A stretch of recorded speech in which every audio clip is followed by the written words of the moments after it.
ताजा टीवी के सागर मंथन कार्यक्रम में आप सबका स्वागत है। आज हम परिचर्चा करेंगे विश्व जनमत में भारत। आप सभी को पता है कि ऑपरेशन सिंदूर के पश्चात भारत के सेना ने एक बहुत बड़ा शौर्य दिखाया था और पाकिस्तान जो आतंकवाद का सबसे बड़ा निर्यातक रहा, जिसने भारत में सबसे ज़्यादा आतंकवादी भेजे, उनका ट्रेनिंग सेंटर रहा वहाँ पर,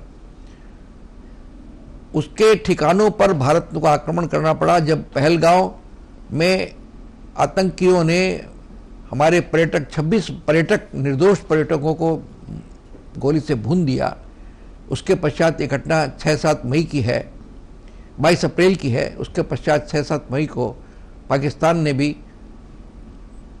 पीओके के उन ठिकानों पर हमला किया जहाँ पर आतंकवादी छिपे हुए थे या आतंकवादियों की ट्रेनिंग होती थी। उसके पश्चात पूरी दुनिया में भारत के स्टैंड को लोगों ने अप्रिशिएट भी किया, लेकिन कुछ गलतफहमियां भी पाकिस्तान ने फैलाने की कोशिश की। इसलिए भारत ने तय किया कि भारत का पक्ष रखने के लिए उस वक्त 33 देशों में 7 अलग अलग प्रतिनिधिमंडल भेजे जाएंगे। उनमें सब मिला के 59 पार्लियामेंट के सदस्य, वरिष्ठ सदस्य रहेंगे उसमें। ये भारत की एक बहुत महत्वपूर्ण पहल थी, जिससे कि विश्व जनमत में पाकिस्तान को यह मौका न मिले कि वो गलत बातें फैलाएं या गलत तरह की सोच लोगों में पैदा करें। इसलिए ये बहुत जरूरी था भारत के लिए और सब ने इस बात को सराहा और सारी पार्टियों ने ज्वाइन भी किया। ये अलग बात है कि उन पॉलिटिकल पार्टियों में भी आपस में मतभेद भी हुए। उन्होंने कुछ ऐसे पार्टी के एमपीज़ को भी लिया जिनकी अपनी पार्टी के लोग उनसे सहमत नहीं थे। जो इंडिया गठबंधन था उसके भी अलग अलग हुआ, उनका मतभेद भी सामने उभरा। ये राजनीतिक पक्ष था उसका, लेकिन कुल मिला करके ये प्रतिनिधिमंडल चला गया। और आज वहाँ पर जब हम ये रिकॉर्ड कर रहे हैं इसकी आज की परिचर्चा को, सारे प्रतिनिधिमंडल अलग अलग देशों में, कोई जापान में, कोई अमेरिका में, एक अन्य देशों में भारत के पक्ष को बिठा रहा है। और उनका से जो अभी तक सूचनाएं मिली हैं उसकी ये बड़ा पॉजिटिव सकारात्मक रिस्पॉन्स मिला है। लोगों ने वहाँ भारत के पक्ष को समझा है और सराहा भी है। इस पर हम परिचर्चा करेंगे और इसके लिए हमने 4 बहुत ही विशिष्ट व्यक्तियों को अपने स्टूडियो में आमंत्रित किया है। सबसे पहले आपसे मैं उनका परिचय करा दूं। एकदम दाएं बैठे श्रीमती शशि अग्निहोत्री, जो पश्चिम बंगाल की भारतीय जनता पार्टी की प्रवक्ता हैं। उनके पास ही बैठे हैं श्री आर.के. जौहरी साहब। वैसे वो सांस्कृतिक जगत के व्यक्ति हैं, जुड़े हुए हैं सांस्कृतिक जगत से, लेकिन वेस्ट बंगाल पुलिस के additional director general of police रह चुके हैं, कॉरपोरेशन में भी बड़े पोस्ट पर रह चुके हैं, काफ़ी अनुभवी व्यक्ति हैं। उनके पास ही बैठे श्री संतोष कुमार, वरिष्ठ पत्रकार, युवा पत्रकार कह सकते हैं, जो सलाम दुनिया से भी संबंध रहे और भी अखबारों से भी संबंध रह चुके हैं। और शेष में बैठे हैं वयोवृद्ध एवं सबसे वरिष्ठ, कलकत्ते में हिंदी के सबसे वरिष्ठ पत्रकार श्री संतन कुमार पांडे। आइए हम अपनी बातचीत की शुरुआत भाजपा की प्रवक्ता से कर रहे हैं, श्रीमती शशि अग्निहोत्री। शशि जी, आपका बहुत बहुत स्वागत है। भाजपा सरकार ने जो निर्णय लिया कि विभिन्न देशों में अपने प्रतिनिधि को भेजेंगे, पार्लियामेंट के मेंबर्स को, कुछ लोग कहते हैं उसमें भी उनकी राजनीति थी, राजनीतिक साधना की कोशिश की उन्होंने। 2 तरह की राजनीति बताई उन्होंने। एक तो उन्होंने कई पार्टियों के जो लोग भेजे उनमें पार्टियों की सहमति नहीं थी, बाद में उनको बदलना भी पड़ा। जैसे तृणमूल कांग्रेस में पहले उन्होंने जिसको लिया, बाद में जब ममता ने कहा कि साहब आप ऐसे कैसे ले सकते हैं हमारे बिना पूछता, फिर अभिषेक बनर्जी को लिया गया, शशि थरूर को लिया। हालांकि वो पार्टी के प्रतिनिधि नहीं करते हैं, फिर भी आप को लिया। तो आप क्या समझते हैं कि इस तरह से जो आप वहाँ लोगों को भारत का पक्ष रखना चाहते हैं, ऐसे में आप जिन पार्टी के एमपीज को भेज रहे हैं, जब उनमें ही आपस में उनकी पार्टी से सपोर्ट नहीं है, तो क्या भारत का पक्ष रख पाएंगे? पहली बात। दूसरी बात यह है कि यहाँ पर कई सवाल किए गए, भारत में कई सवाल पूछे गए, तो आपके सरकार ने ये कहा कि आप इस तरह के सवाल नहीं करने चाहिए क्योंकि देश में ये सेना का मामला है। लेकिन वो पक्ष आप दुनिया के बाकी देशों में रखें। आप यूनाइटेड नेशन को नहीं बता पा रहे हैं, लेकिन आप दूसरे देशों के अंदर में वही पक्ष को रखने जा रहे हैं। ये कहाँ तक उचित है? इन सब पर मैं आपसे बहुत संक्षेप में जानना चाहूँगा, श्रीमती शशि अग्निहोत्री।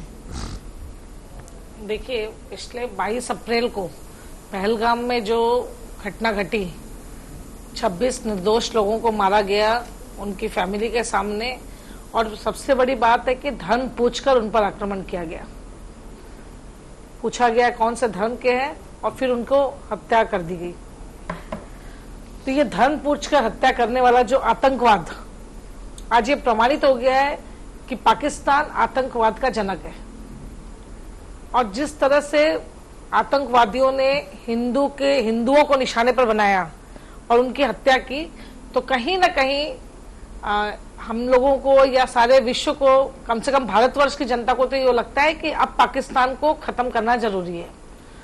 और इसको केंद्र कर भारत सरकार की रक्षा नीति के अनुसार तीनों सेनाओं ने जो योजना बनाई, उसके अनुसार पिछले 6 मई को जो ऑपरेशन सिंदूर किया गया, और जिस तरीके से इसको नाम दिया गया ऑपरेशन सिंदूर, क्योंकि 26 महिलाओं के सामने उनके सुहाग को उजाड़ दिया गया, तो इसलिए ऑपरेशन का नाम सिंदूर रखा गया। ऑपरेशन सिंदूर के माध्यम से पाकिस्तान के 9 ठिकाने पीओके पे जो थे उनको खत्म किया, 2 पाकिस्तान में एयरबेस जो थे उनको खत्म किया।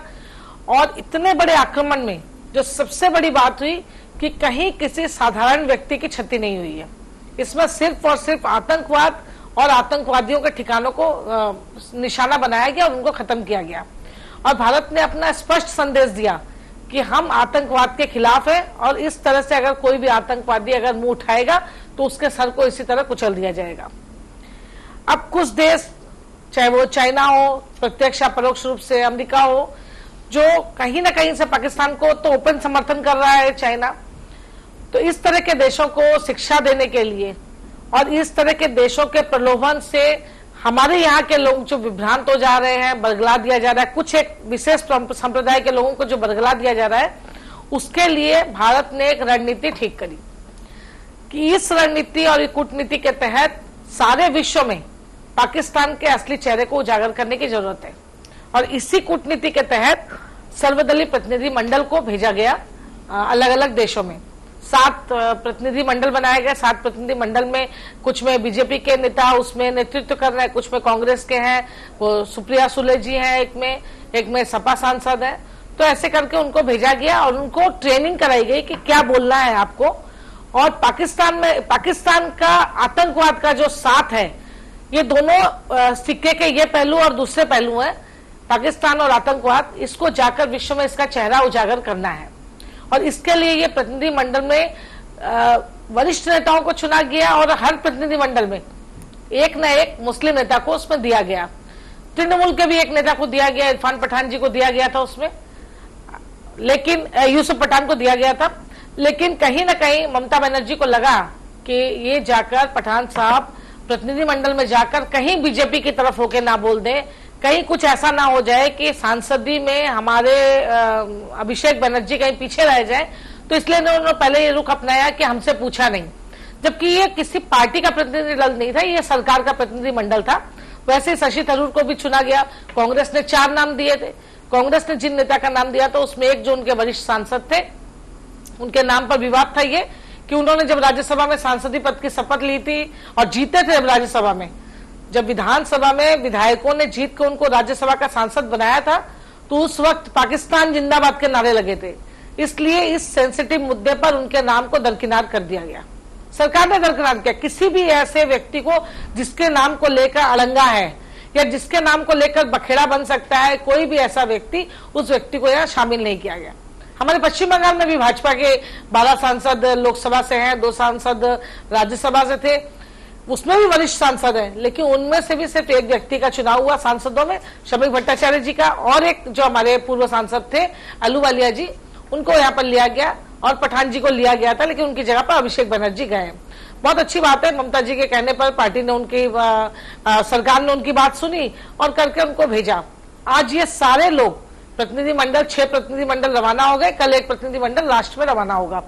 ये सारे प्रतिनिधि मंडल सारे विश्व में जाकर एक ही बात, वन एंड ओनली एजेंडा, कि पाकिस्तान आतंकवाद का जनक है और इसका समर्थन करना हम सब के लिए क्षतिकारक हो सकता है, इस वार्ता को देंगे। कहीं ना कहीं भारतवर्ष इस मुद्दे पर एक है, विरोधी पार्टियां एक है। हम आपस में भले ही कितने विरोधी हों, लेकिन बाहर जब आतंकवाद की बात होती है तो हम सब एक हैं और इस मुद्दे पर सारे विश्व को एक होना चाहिए। ये वार्ता भारत अपने प्रतिनिधिमंडल के माध्यम से पाकिस्तान को और विश्व को देना चाहता है।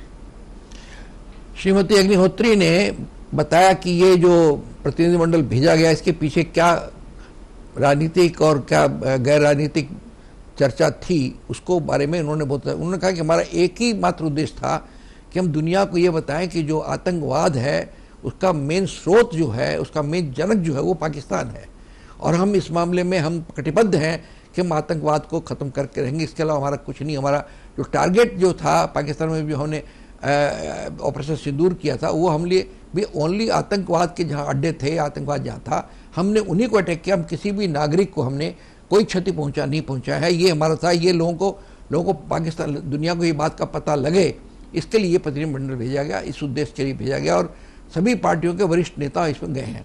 आइए बात करते हैं आर के जौहरी साहब से। आर के जौहरी साहब, आपका बहुत बहुत स्वागत है। आप बहुत वरिष्ठ व्यक्ति हैं सांस्कृतिक जगत में, अभी आप बहुत बड़ा काम कर रहे हैं। इसके पहले आप पुलिस में भी बहुत वरिष्ठ पद पर रह चुके हैं, कॉर्पोरेशन रह चुके हैं, आपका काफ़ी अनुभव है। पहले के भी जो प्रतिनिधिमंडल गए हैं उनके बारे में भी, आप यूनाइटेड नेशन में क्या क्या बातें उनके बारे में भी आप जानते हैं। ये जो गवर्नमेंट ने इस बार काम किया, आपकी कसौटी पर, आपकी मानसिक कसौटी पर आप कैसे उसको तोलेंगे? नमस्कार, धन्यवाद नेवर जी। जयशंकर प्रसाद की एक कविता है भारतवर्ष के ऊपर, जिसमें उन्होंने कहा है कि जगे हम लगे जगाने विश्व, लोक में फिर फैला आलोक, व्योम तम पुंज हुआ तब नाश, अखिल संस्कृति हो उठी अशोक। हम ये क्लेम करते हैं कि हम देश तो हमारा जब जाग गया तो हम विश्व को जगाते हैं। अब विश्व को जगाने का काम हम किस तरह कर सकते हैं? इसको करने के लिए हमारे देश में वैसे तो देखा जाए एक सभ्य समाज है, सिविलाइजेशनल स्टेट है इंडिया, हमारा देश, और एक गतिमान प्रजातंत्र है, और सबसे बड़ा प्रजातंत्र है। हमारे 140 करोड़ जनसंख्या, हमारे सारे देश में, बहुत से देशों से सबसे अधिक जनसंख्या हमारे देश में है। इसके अतिरिक्त हमारा इंडस्ट्रियल प्रोडक्शन है, हमारी परमाणु शक्ति है, हमारा टेक्निकल पावर है, और एक सभ्यता है और एक संस्कृति है। हम शांति के पुजारी हैं और शांति से वास करते हैं, लेकिन इसके बाद हमने ये देखा है कि जब हमारे ऊपर कुछ संकट आता है तो कोई भी देश हमारे साथ खड़ा नहीं होता।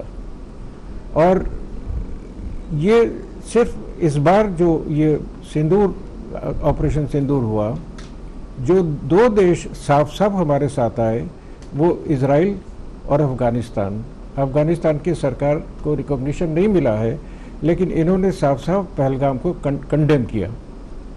अब इशू ये है कि हम कहाँ कहाँ जाके किस किस को क्या बताएं।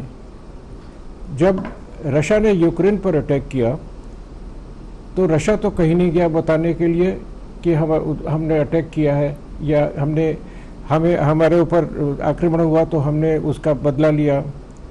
इजराइल ने किसी को नहीं बताया कि जब 7 अक्टूबर की घटना हुई है जाके कि हमने इसका बदला लिया। तो ऐसी क्या आवश्यकता पड़ गई जैसे भारत को जाना पड़ा? क्या हम कुछ सफाई देने गए हैं, या हम विश्व के देशों को 7 डेलीगेशन, 25 देश, 99 जो डेलीगेट्स हैं, इनको 59 डेलीगेट्स, इनको भेजकर हम क्या बताना चाहते हैं? हमारा उद्देश्य क्या है? शायद दुनिया के लोगों को, और दुनिया में ऐसा होता है कि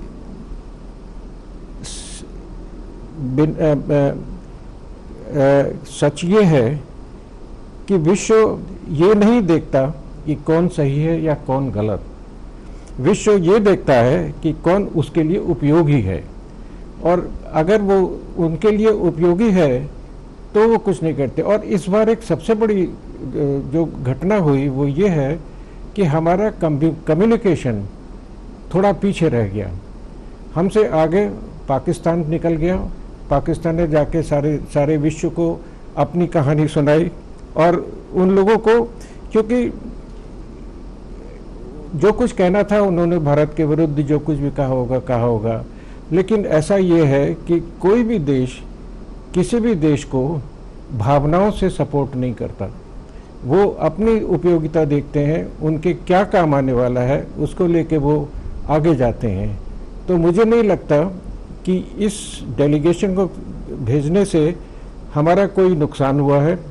एक तो सबसे बड़ी बात यह है कि विश्व के सामने हमने ये परिचय दिया कि हमारे देश में चाहे कितना भी बड़ा विपक्ष हो, चाहे कितना ही सरकार का विरोध हो, वे सब एक साथ हैं जब देश की बात आती है। ये संदेश भी दिया है और जो घटनाक्रम हुआ है उसके बारे में विश्व में लोग इंटरेस्टेड नहीं है, लोगों को अपने काम बहुत हैं और उनके लिए भारत इतना इम्पोर्टेंट है कि नहीं है ये भी पता नहीं है।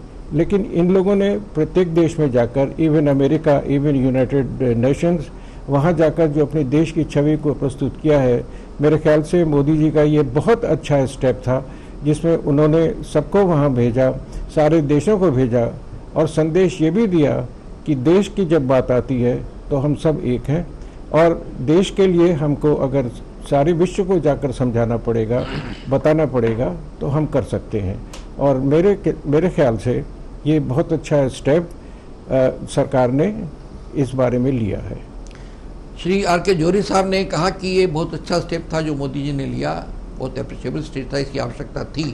उन्होंने अपनी बात की शुरुआत श्री जयशंकर प्रसाद जी की एक बहुत बड़े कवि, छायावादी कवि से एक कविता शुरू किया जिसका मतलब था पहले देश को जगाओ फिर विश्व को भी जगाओ।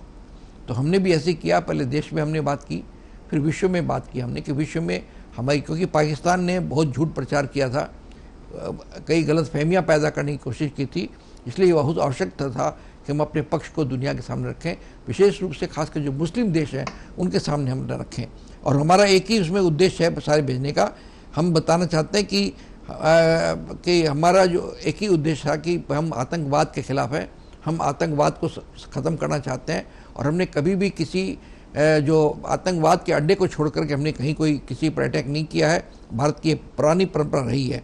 और दूसरी बात है कि जो भारत में हमारा डेमोक्रेसी है और सही मायने में डेमोक्रेसी है, भले ही हमारी सरकार का विरोध हो कई मुद्दों पर, लेकिन संकट के समय हम एक हैं, सब पार्टियां हमारी एक है, ये हमारा उद्देश्य था, इसीलिए ये डेलीगेशन भेजा गया, जौहरी साहब का कहना है।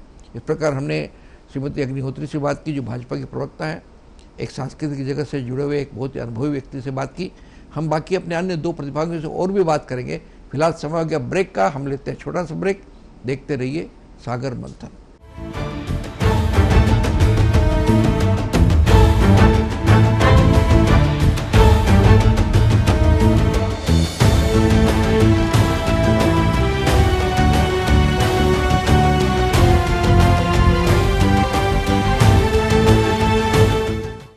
सागर मंथन कार्यक्रम में फिर आपका स्वागत है। हम पर चर्चा कर रहे हैं विश्व जनमत में भारत। अभी जो पूरी दुनिया में एक ऑपरेशन सिंदूर के बाद में एक जनमत तैयार हुआ, कुछ गलतफहमियां पैदा करने की कोशिश की गई पाकिस्तान द्वारा, तो दुनिया को अपने पक्ष रखने के लिए, दुनिया को ये बताने के लिए कि हम अपने जो हमारा ट्रेडिशन रहा है, हमारी जो परंपरा रही है भारत की शुरू से, कि हम किसी देश पर आक्रमण नहीं करते हैं, हम आतंकवाद को ख़त्म करने के पक्ष में, ये शुरू से स्टैंड रहा। और कई दुनिया के कई देशों ने ये कहा भी, उनको सपोर्ट भी किया था कि आतंकवाद को ख़त्म करना चाहिए। इसलिए हमने ये रखा है, ये बताने के लिए एक डेलीगेशन, जो 7 अलग अलग डेलीगेशन थे बहु दलों के, उनको 33 देशों में, और टोटल जो डेलीगेशन के मेंबर 59, ये भारत का अच्छा कदम उठाया, ऐसा कहना है। आइए हम संतोष कुमार जी से बात करते हैं। संतोष कुमार जी, आपका बहुत बहुत स्वागत है। एक पत्रकार के रूप में आपने पहले के भी बहुत से डेलीगेशन, इसके पहले बार डेलीगेशन इसके पहले भी गया है, पार्लियामेंट में भी डिस्कशन होता है, यूनाइटेड नेशन में डिस्कशन हुआ है। इस बार का डेलीगेशन जो गया है, जिन परिस्थितियों में गया, उसमें आपको क्या असाधारण चीज लगती है, और कुल मिलाकर के ये डेलीगेशन क्या फायदा करेगा देश में, इनका सार्थकता होगी कि नहीं होगी, इन पर हम आपकी टिप्पणी चाहेंगे। श्री संतोष कुमार। सर्वप्रथम तो यह कहूंगा कि ऑपरेशन सिंदूर का जो उद्देश्य था वो उद्देश्य पूरा हुआ। इस अभियान जो ऑपरेशन के दौरान भारत ने अपनी जो सामरिक शक्ति का पूरी दुनिया को प्रदर्शन किया, ये भी पूरी दुनिया ने देखा। और कितने अचूक निशाने उस तरह के किए गए कि भारत में आज कोई भी है एक सोच सकता है। हम लोग जानते थे कि वेस्टर्न कंट्रीज का जो है उस तरह के अटैक एकदम अचूक निशाना, जहां पे टारगेट है उसी को और आसपास किसी को क्षति न हो, इतना सटीक निशाना, ये अपने आप में एक सामरिक दृष्टिकोण से बहुत अच्छी चीज है। और ये भारत के बाद में जो मेक इन इंडिया हो रहा है, डिफेंस के जो उपकरण बन रहे हैं, जो भी सिस्टम बन रहे हैं, भारत एक दिन बहुत बड़ा इसका निर्यातक बनेगा। ये जो प्रतिनिधि मंडल जा रहा है, मेरे हिसाब से सरकार ने जिस तरह से सर्वदलीय बैठक करके सारी पार्टियों को ब्रीफ किया, अपना जो संदेश दिया, वो एक पूरी तरह से एक सरकार जो जिम्मेवार थी, उसने जो भी निर्णय लिया उसके पीछे क्या कारण थे सारा बताया। तो इसमें सारी पारदर्शिता रही, इसमें कोई दो राय नहीं है। और रही बात जो विदेशों में भेजा जा रहा है प्रतिनिधिमंडल, तो एक संदेश देने का माध्यम है कि भाई हमारा पूरा देश जो है, इस तरह का जो हमारे यहाँ अटैक हुआ है धर्म के नाम पर, कश्मीर में तो अब कश्मीर का मुद्दा बना के नहीं अटैक हुआ, वहां तो हिंदू और धर्म पूछ के हुआ। तो अब एक नैरेटिव भारत उसको चेंज करना चाह रहा है। जो अभी तक पाकिस्तान बना रहा था कि कश्मीर कश्मीर कश्मीर मुसलमान हमारे हैं, तो एक धार्मिक चीज को एक ओपन हो गया वहां पे। जो टेररिज्म का जो भी जिस तरह के सपोर्ट करते थे, एक मुस्लिम ब्रदरहुड था, वो भी टूट गया उनका। जिस तरह से टर्की को छोड़ दे तो बाकी जैसे सऊदी अरब और सब जो कंट्रीज है जो कि पाकिस्तान बहुत करीबी मानता है। पाकिस्तान की सबसे बड़ी खासियत है कि मुस्लिम में एक वही देश है जो एक घोषित तौर पर परमाणु शक्ति है, और वो उसी की दादागिरी दिखाता है। टर्की का है कि हम एक इकोनॉमिक पावर है, सुपर पावर नहीं। यूरोपियन कंट्रीज है, खिलाफत मूवमेंट हुआ तो भाई हमारा इस जो इस्लाम है इसके ऊपर हमारा एक अधिकार बनता है, हम इसके गॉडफादर है। तो इनकी अपनी, पाकिस्तान की अपनी खींचतान है, टर्की की, और ये दोनों अपने में एक दूसरे चाहते हैं कि हम इस कम्युनिटी के इस्लाम के बॉस बने। भारत में जो विदेश में जो सभी जगह पे भेजा, एक बहुत ही अच्छी मेच्योर डेमोक्रेसी जो कहती है, एक डेमोक्रेटिक व्यवस्था जो काफी अच्छे तरह से मेच्योर है। पाकिस्तान के बारे में तो बात ही नहीं कर सकते, क्योंकि देखिए पाकिस्तान के जो हो रहा था घटनाक्रम, अमेरिका के विदेश सचिव ने बात किससे की, वहां के पाकिस्तान के सेना प्रमुख से, असीम मुनीर से। तो उनको भी पता है, विदेशी जो राजनयिक है या जो नेता है, उनको भी पता है कि पाकिस्तान की शक्ति कहाँ है, पाकिस्तान का कमान किसके पास है। तो उस हिसाब से भारत ये कहेंगे परंपरागत युद्ध में जीता है, मगर भारत को भविष्य में दो चीजों पर बहुत जोर देना पड़ेगा। और मेरा मानना है कम्युनिकेशन एक चीज था जहां की भारत पीछे हट रहा है। एक होता है कि इंफॉर्मेशन वॉर आज के टाइम में, और दूसरा है प्रोपेगेंडा वॉर। तो भारत को इस दिशा में काम, पाकिस्तान जीत न पाए मगर प्रोपेगेंडा करने में माहिर है, और ये अभी नहीं हुआ है, वो दशकों से इस चीज में है। यूनाइटेड नेशन में भारत कितने भी कुछ कहते रहे, पाकिस्तान पर उतना ज्यादा दबाव नहीं पड़ता है। इसके कारण यही है कि उनका जो इंफॉर्मेशन है, वेस्टर्न जो मीडिया है उनके पीछे जो है वो बहुत सारा वेस्टर्न मीडिया उनके पीछे जाता है, उनको सपोर्ट करता है। इसके पीछे उनके व्यवसायिक हित होते हैं, और भी बात करेंगे इसके बाद। ठीक है। संतोष कुमार जी ने कहा कि भारत ने इस बार जो हुआ अपनी सामरिक शक्ति का भी प्रदर्शन किया उन्होंने, और साथ साथ जो हमारी वैल्यूज है उनका भी प्रदर्शन किया, दोनों चीज़ों के साथ किया उन्होंने। पहली बार लोगों ने देखा किस तरह अचूक निशाना हमने मारा। ये रूस और यूक्रेन वार में भी ऐसी चीज़ नहीं हुई है, हमारे निशाने कितने अचूक हुए हैं, लेकिन सब मिला करके हमने टारगेट किया ओनली हमारे जो आतंकवादी ठिकानों पर, और हमने एक मैच्योर डेमोक्रेसी का परिचय दिया, उन्होंने इसका इस्तेमाल किया, मैच्योर डेमोक्रेसी।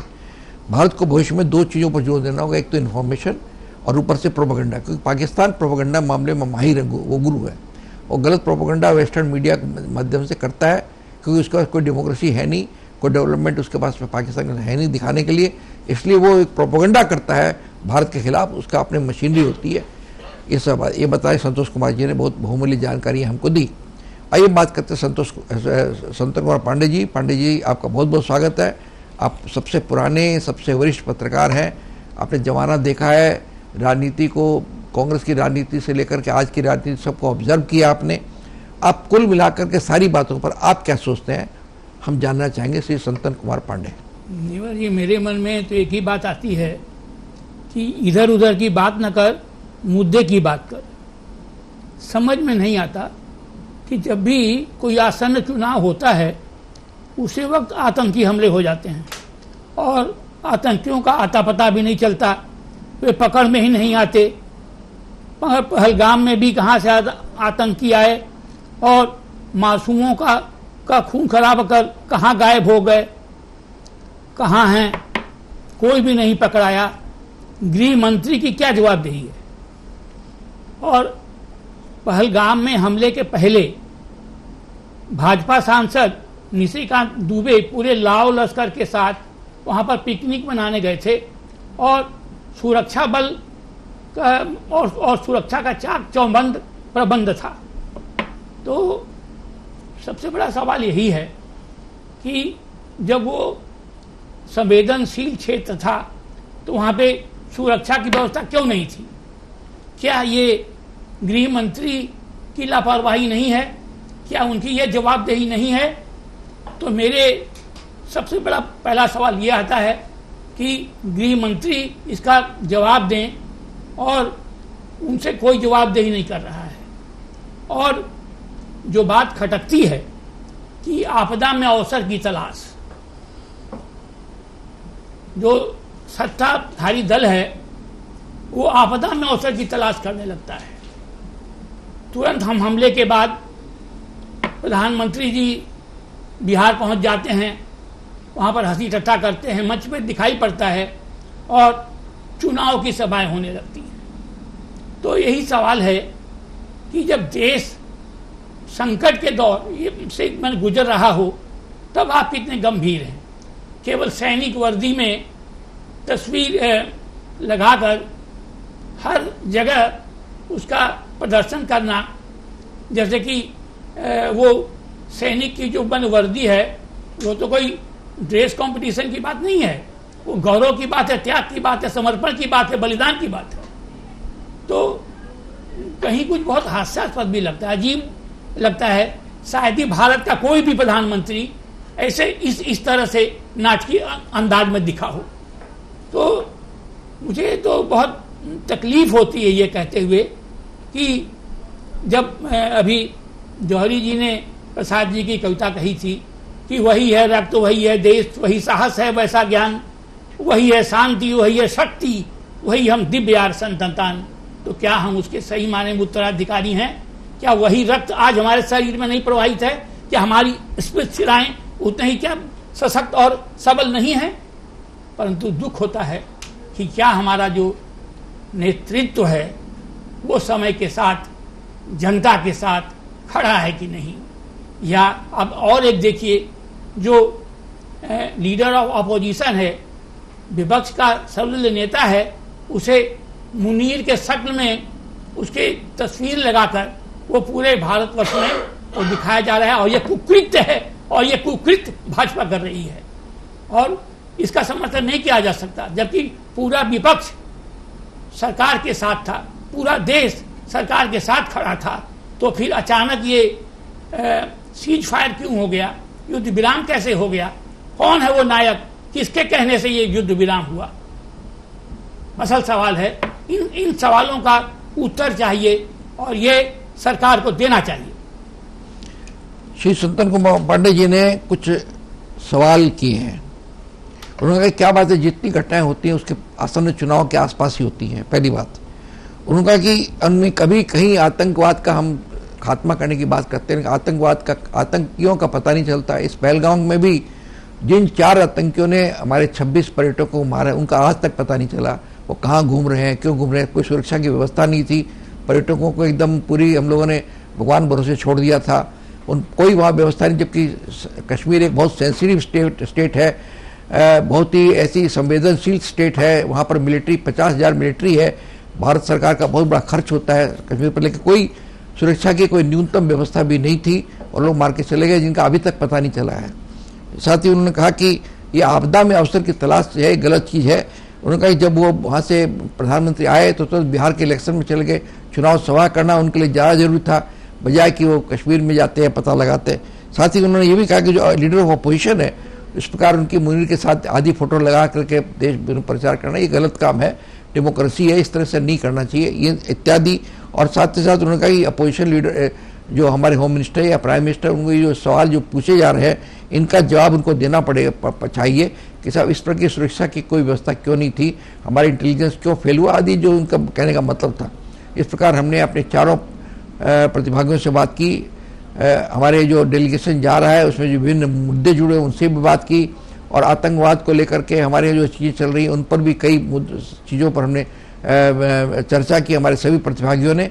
इस प्रकार हमने की। लेकिन इसके कुछ और भी कुछ 2-1 बिंदु हैं जिन पर भी हम बातचीत करेंगे। समय हो गया ब्रेक का, हम लेते हैं छोटा सा ब्रेक। देखते रहिए सागर मंथन।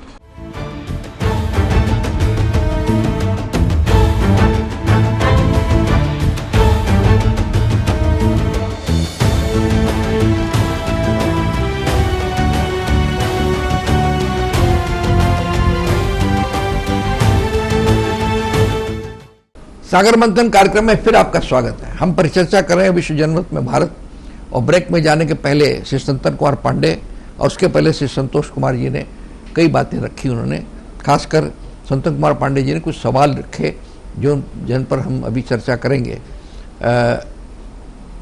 शशि अग्निहोत्री जी, चूंकि आप भाजपा के प्रवक्ता, 2-1 सवाल उन्होंने किए, तो हो सकता है आपके पास उनका जवाब हो या आप जवाब देना चाहें। पहली बात तो है कि हमारे यहाँ जो घटना घटी पहलगांव में, हमारे 26 पर्यटक मारे गए, निहत्थे थे, निर्दोष थे। उनको जिन आतंकियों ने मारा उनको अभी तक क्यों नहीं पकड़ा गया, पहली बात। दूसरी बात है कि हमारी जो कोई सुरक्षा व्यवस्था वहाँ पर क्यों नहीं थी, जबकि कश्मीर एक बहुत सेंसिटिव स्टेट है, वहाँ पर सुरक्षा 50,000 हमारी मिलिट्री है, बहुत बड़ा खर्चा होता है, ऐसी व्यवस्था क्यों नहीं थी उन्हें। तो दूसरी बात है कि ये हमारे प्राइम मिनिस्टर आए बाहर से, तुरंत चले गए बिहार के इलेक्शन करने के लिए, और जब सुरक्षा की बात है तो उन्होंने कोट किया निशिकांत दुबे को, जो एक भाजपा के सांसद है, उनकी वो शादी की वर्षगांठ का कार्यक्रम उन्होंने बहुत बड़ा किया, तो वहाँ बहुत बड़ी सुरक्षा व्यवस्था थी क्योंकि वो सेंसिटिव स्टेट में हुआ था, लेकिन इनके लिए कोई व्यवस्था नहीं थी। तो इन सब चीज़ों में आप चूँकि पार्टी के व्यक्ति हैं, आप शायद हो सकता है इसका जवाब देना चाहें बहुत संक्षेप में। अग्निहोत्री जी, शशि अग्निहोत्री जी। देखिए, जिस दिन ये घटना घटी उस दिन प्रधानमंत्री जी सऊदी अरब में थे, और घटना घटने के साथ साथ ही उन्होंने वापसी का कार्यक्रम बनाया। इतना संवेदनशील प्रधानमंत्री देश को मुझे लगता है पहली बार ही मिला है। देश में इतने प्रधानमंत्री हुए, लेकिन उनमें अति संवेदनशील प्रधानमंत्री मोदी जी रहे हैं। इंटेलिजेंस को कहीं ना कहीं, हमारी इंटेलिजेंस को, जो उन्होंने कहा कि इंटेलिजेंस के पास खबर नहीं थी, कहीं ना कहीं सुरक्षा में चूक हुई है, ये पार्टी ने भी माना है, सरकार ने भी माना है। लेकिन उसके बावजूद भी जो घटना घटी है वो निंदनीय है। पिछले 5-6 सालों में 370 धारा उठने के बाद में कश्मीर में पर्यटन व्यवस्था जिस तरह से उन्नत हुई थी, टूरिज्म जिस तरह से बढ़ा था, धरती का स्वर्ग कहे जाने वाला कश्मीर, पहलगाम में नागरिकों का जिस तरह से जाना आना था, ये आतंकवादियों को और पाकिस्तान को सुहा नहीं रहा था। भारत किसी भी तरह से वैश्विक गुरु बने, ये पाकिस्तान के अलावा जो भारत के विरोधी देश हैं उनको भी कहीं ना कहीं रास नहीं आ रहा था। ये एक मिलीजुली साजिश जिसको बोला जा सकता है, एक बड़ी साजिश के तहत ये घटना घटी है। नहीं तो ये घटना इतनी छोटी घटना नहीं थी। इस तरह से पूछ के धर्म के नाम पर मार देना, इस तरह से इंगित करके कि लोगों को एकदम मुस्लिमों के नाम पर बरगलाने का जो यहाँ पर चल रहा है चक्रांत, जो भारत के राष्ट्रवादी मुस्लिम है, जो भारतवर्ष में रहने वाले मुस्लिम है, उनमें से किसी ने भी इस घटना की समर्थन नहीं किया है, ना इसके साथ खड़े हुए हैं। कोई पार्टी भी नहीं खड़ी हुई है। जहां तक मुद्दा है कि उन्होंने कहा कि विपक्षी दल के जो नेता हैं उनके चेहरे पर मुनीर का फोटो लगाकर, तो ये निंदनीय घटना है। किसी न किसी मिमिक्री करके ये बना दिया गया, ये निंदनीय घटना है।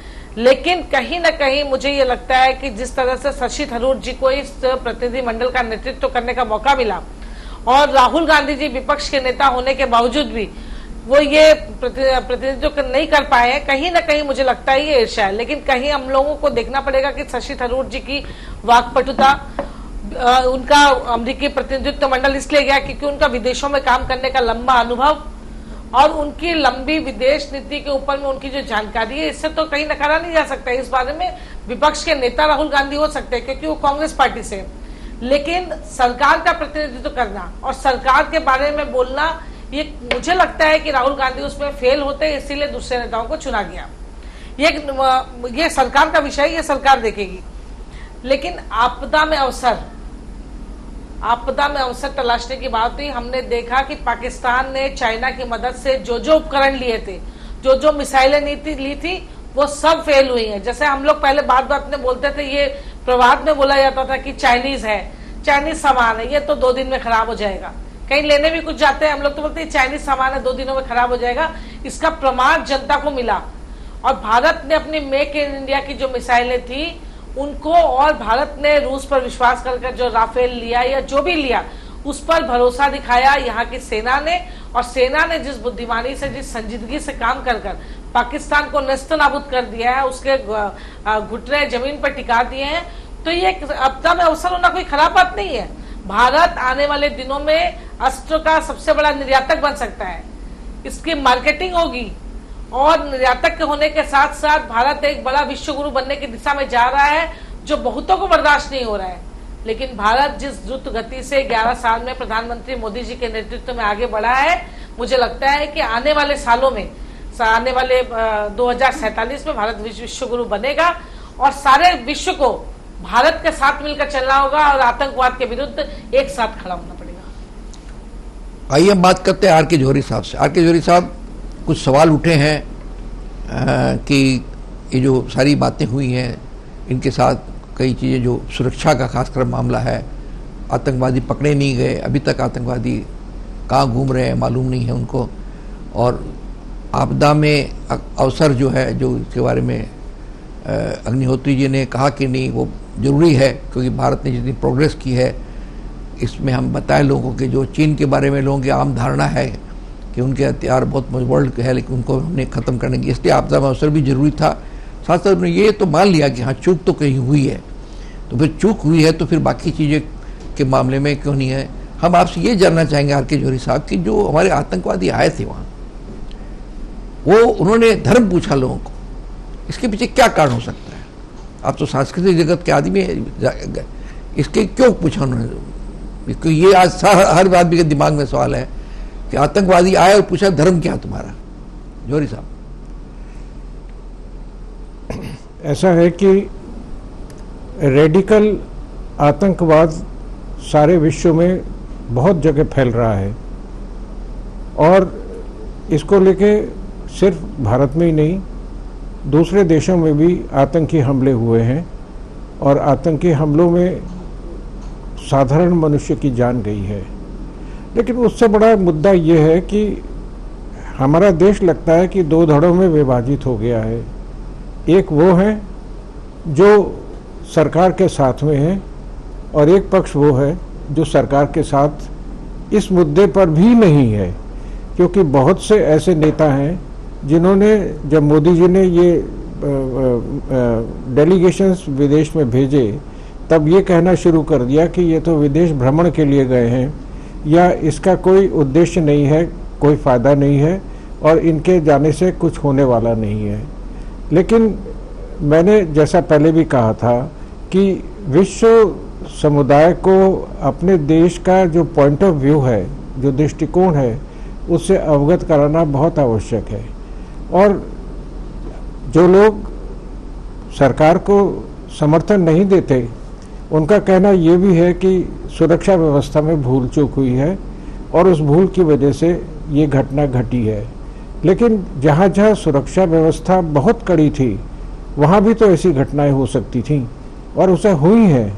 और उसके 2 एग्जाम्पल्स मैं दे सकता हूँ कि अमेरिका के राष्ट्रपति जॉन कैनेडी और भारत के प्रधानमंत्री राजीव गांधी, जो सुरक्षा व्यवस्था के घेरे में रहते थे, उनके साथ जो घटना हुई है वो घटना कहीं भी हो सकती है। इसमें ये ज़रूर है कि ये जहाँ पर पहलगाम में घटना हुई थी, वहाँ पर कोई भी सुरक्षाकर्मी उपस्थित नहीं था, और ये ये सडनली ऐसी घटना हो गई जिसके बारे में कोई चिंता भी नहीं कर सकता था, क्योंकि टूरिज्म ही कश्मीर की एकमात्र आर्थिक रीढ़ की हड्डी है, और उस पर हमला करना उससे पूरी अर्थव्यवस्था को चौपट कर दे रहा है। और ये अर्थव्यवस्था को चौपट रहने का काम कोई विदेशी शक्ति ही कर सकती है। कश्मीर के स्थानीय लोगों के लिए ये असंभव था कि वो इस तरह की कोई घटना घटाते, जिससे कि उसकी कश्मीर की आर्थिक व्यवस्था पर इफेक्ट पड़ता और असर पड़ता। तो मैं सिर्फ ये कहना चाहूँगा कि भारत ने कदम लिए, क्योंकि पहलगाम की घटना के बाद बहुत रोष था पब्लिक में। पब्लिक को लग रहा था कि इसके लिए कुछ उद्देश्य होना चाहिए, कुछ स्टेप्स लेने चाहिए। तो अल्टीमेटली स्टेप्स लिए गए। मोदी जी ने सिंगूर, ऑपरेशन सिंगूर में जो किया वो पूरे देश ने उसका समर्थन किया। और मैं अंत में सिर्फ इतना ही कहूँगा कि जब इतने दिनों से हमने इसको सहन किया और हमने उसका कोई रिएक्शन नहीं किया, और अब जाके भारत ने उसके विरुद्ध एक एक्शन लिया है, बहुत अच्छा किया है। अली सरदार जाफरी एक उर्दू के बहुत फेमस शायर हैं, उन्होंने एक नज़्म लिखी थी, उसकी 2 पंक्तियों से मैं अपनी बात समाप्त करता हूँ कि खून फिर खून है, टपकेगा तो जम जाएगा, जुल्म फिर जुल्म है, बढ़ता है तो मिट जाएगा। श्री आर के जौहरी साहब ने 2 बातें बताई। उन्होंने कहा कि भारत जो है, ये सही बात है कि 2 घड़ों में विभाजित है, कुछ सरकार के साथ है, कुछ सरकार के विरुद्ध है। जहाँ तक सुरक्षा का मामला, उन्होंने कहा कि देखिए, कैनेडी का उदाहरण दिया, अमेरिका में राष्ट्रपति कैनेडी को जिससे गोली मारी गई, सुरक्षा की पूरी प्रबंध थी, वहाँ पर बहुत कड़ी सुरक्षा थी, उसके बावजूद कैनेडी का हत्या हो गई और आज तक पता नहीं पड़ा। उसी प्रकार राजीव गांधी का कहा, सुरक्षा घेरे में थे फिर भी राजीव गांधी हत्या हुई। इस प्रकार ये जो सुरक्षा के बावजूद भी घटनाएं घटी हैं, ऐसा इनका कहना है। और उन्होंने अंत में जाफरी साहब की से उन्होंने अपनी बात की ख़त्म की। इस प्रकार हमने उसके जवाब में भी अग्निहोत्री साहब मैडम से बात की, जौहरी साहब से बात की। हम अभी वापस फिर संतोष कुमार जी और संतन पांडे के पास आएंगे। फिलहाल समय हो गया ब्रेक का, हम लेते हैं छोटा सा ब्रेक। देखते रहिए सागर मंथन।